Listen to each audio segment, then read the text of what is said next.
NFL fans who's the best return specialist of all time, and most of them will probably tell you it's Devin Hester. They'll be right too. When looking at whole careers, Devin Hester is the all-time greatest return specialist the NFL has ever seen. His 20 combined kickoff and punt return touchdowns is an NFL record, and nobody is really even close.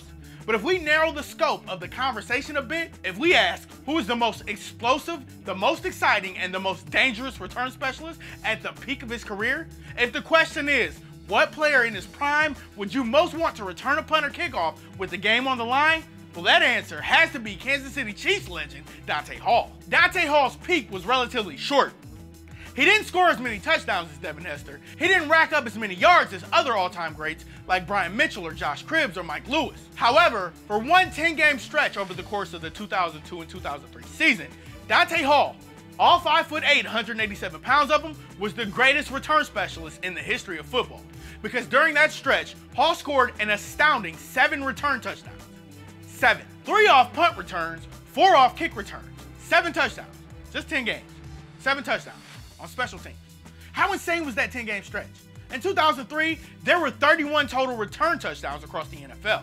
And that works out to roughly 1 return touchdown every 8 games. But at one point, Dante Hall scored a return touchdown 4 games in a row. Here's some more perspective for you. Devin Hester scored 6 return touchdowns for the Chicago Bears in 2007, which tied a 56-year-old NFL record. But those 6 touchdowns were spread out over 15 games. Dante Hall scored 7 in 5 fewer games. It wasn't just the raw numbers that made Dante Hall special. It wasn't just that he scored a bunch of touchdowns. It was the way he scored them. They were jaw-dropping, they were beautiful, they were mesmerizing. Dante Hall's electric jukes broke more ankles than an Allen Iverson crossover.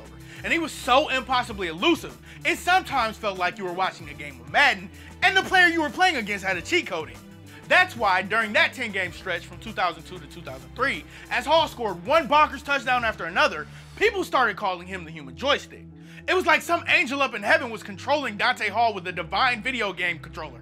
Perhaps the craziest thing about Dante Hall, though, is that the dude kind of came out of nowhere, relatively speaking, of course. Hall played college ball for the Texas A&M Aggies, but he wasn't exactly a superstar. Recruited as a running back out of Chester W. Nimitz High School in Houston, Dante Hall rushed for 2,639 yards over his first 3 seasons with Texas A&M. He was also a return specialist, adding another 1,461 yards on punt and kickoff returns. During his junior year, Hall led the Aggies in rushing with 1,024 yards and 8 touchdowns. And one more year like that, and he might have become a serious NFL prospect. Unfortunately, Dante Hall didn't get to finish his senior season.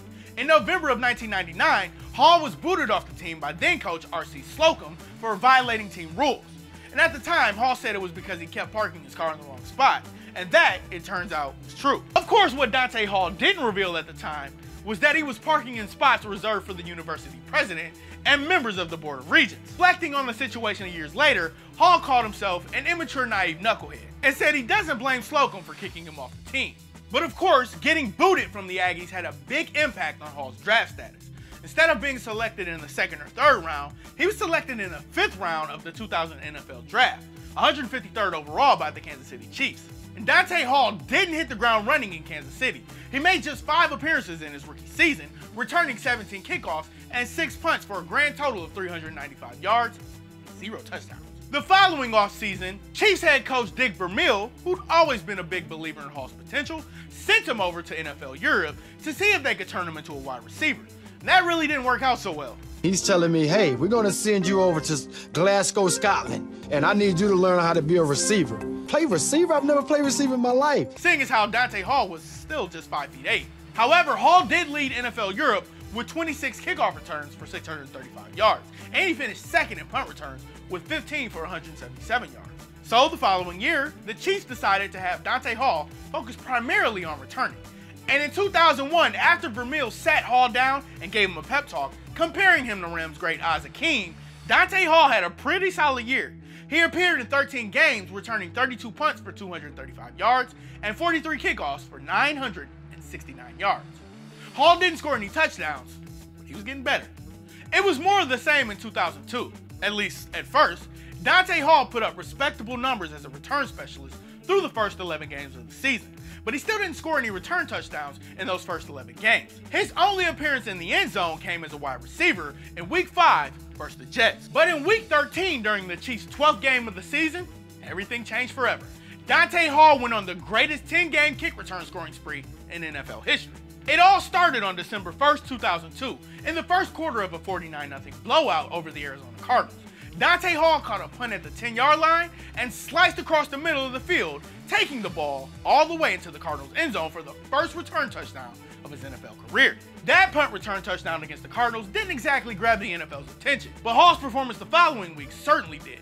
On December 12, 2002, in the first quarter of a 49-10 blowout, Dante Hall returned a kickoff 88 yards for a touchdown. Then, in the third quarter, he returned a punt 86 yards for another touchdown. After scoring 0 return touchdowns through his first 29 NFL games, sadly Dante Hall had scored 3 in his last 2. Now, Dante Hall didn't return a punt or a kickoff for a touchdown during the Chiefs' Week 15 battle against the Denver Broncos. However, he did score one of the greatest receiving touchdowns of all time. I hurt my knee many times trying to do that step back. Hall caught a pass from Trent Green at the Broncos 44, after which, being greatly outnumbered, he should have been tackled. Instead, as 2 Denver defenders closed in, Hall pulled the nastiest juke the NFL had ever seen, sending both of them to the ground. Then he blazed past the rest of the Broncos defense, down the sideline, and into the end zone. It was Hall's second receiving touchdown on the day, and he would finish the game with a career-high 143 receiving yards. After that, everybody started calling Dante Hall the human joystick. Dante Hall's gonna do it again, the human joystick. In the span of just 3 weeks, Dante Hall went from some dude most NFL fans had never heard of to a guy with one of the coolest nicknames of all time. But this was only part 1 of Dante Hall's coming out party. And while Hall did manage to score any touchdowns in the final 2 games of the 2002 season, he kicked off the 2003 campaign by doing something nobody had ever done in the history of the NFL. On September 14, 2003, with the Chiefs trailing the Pittsburgh Steelers 10-0 in the first quarter, Dante Hall caught a kickoff on Kansas City's goal line, found a seam up the left side of the field, and returned it 100 yards for his 4th return in 7 games. On September 21st, 2003, with the Chiefs playing the Texans in Houston, Dante Hall caught a punt on a bounce at the Kansas City 27-yard line. He juked the oncoming Texans defenders out of their jock straps, then evaded 2 more Texans defenders as he sprinted down the sideline, weaving in and out of traffic, eventually navigating his way into the end zone for a 73-yard touchdown. It was his 5th return touchdown in his last 8 games. But he still wasn't done. Right after Jamal Lewis had scored for the Ravens to tie the game 10-10 with just over 5 minutes left, Dante Hall caught the ensuing kickoff on his own 3-yard line and ran right through the Ravens for a 97-yard game winner. At that point, Dante Hall had scored return touchdowns in 3 straight games and 6 of his last 9. It felt as though he was scoring at will. If he could somehow muster up 1 more the following week, he'd set a new NFL record for consecutive games with a return touchdown. And score one he did. On October 5th, 2003, with the Chiefs trailing the Broncos 23-17, with just over 8 minutes to play in the 4th quarter, Dante Hall caught a punt backing up on his own 7-yard line, then scored one of the most insane, improbable punt return touchdowns of all time, zigzagging and dancing his way around at least 6 Broncos before finding an opening and taking off for a 93-yard touchdown. No return specialist has ever scored touchdowns in 4 straight games, and no one has since. And for that one 10-game stretch in 2002 and 2003, Dante Hall was the most dangerous player in the NFL, the greatest return specialist of all time. Of course, after that, teams did everything they could to avoid putting the ball in Dante Hall's hands. And following the insane touchdown against the Broncos in Week 5, the Chiefs played 11 more games. In 4 of those, 11 teams didn't send a single punt Dante Hall's way. In 2 of those games, opponents punted only once, and it worked. Dante Hall didn't score another return touchdown during the regular season. He would spend 2 more seasons as the NFL's best return specialist, and he didn't score touchdowns at the rate he did during those 10 games in 2002 and 2003, but in 2004 he led the NFL in kickoff return yards and all-purpose yards, scoring 2 kickoff return touchdowns in the process. And in 2005, Hall put up similar numbers, scoring 1 kickoff return touchdown, though he didn't lead the league in any statistical categories. After the 2005 season, Chiefs coach Dick Vermeil, Dante Hall's biggest supporter and self-described father figure, retired from coaching. And though it's probably just a coincidence and more of a factor of age, Dante Hall was never quite the same. In 2006, 7, and 8, when Dante Hall was 28, 29, and 30 years of age respectively, his numbers went way down. And after the 2008 season, which he spent with the St. Louis Rams, Dante Hall called it quits. To NFL fans, it seemed as though Dante Hall was gone almost as fast as he had arrived. But his legacy is secure. His 13 punt and kickoff return touchdowns in the regular season and playoffs is third all time, behind Devin Hester and Brian Mitchell. So where's the human joystick now? He's dabbled in a couple of different things since retiring from the NFL. For the first couple of years, Hall just took it easy and enjoyed doing things he couldn't do while playing football. Traveling, golf, not getting hit in the head by 250-pound men. But by 2010, Hall had started a few businesses, got his real estate license, got his personal training certification again, then he coached high school football for a bit. And when his players asked Hall if he ever finished his degree, it hit him. No, but I should.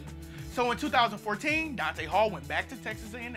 These days, Hall makes appearances at training camps and luncheons, and not to mention Chiefs and Aggies games. He also recently started his own podcast called The Sports Rapture.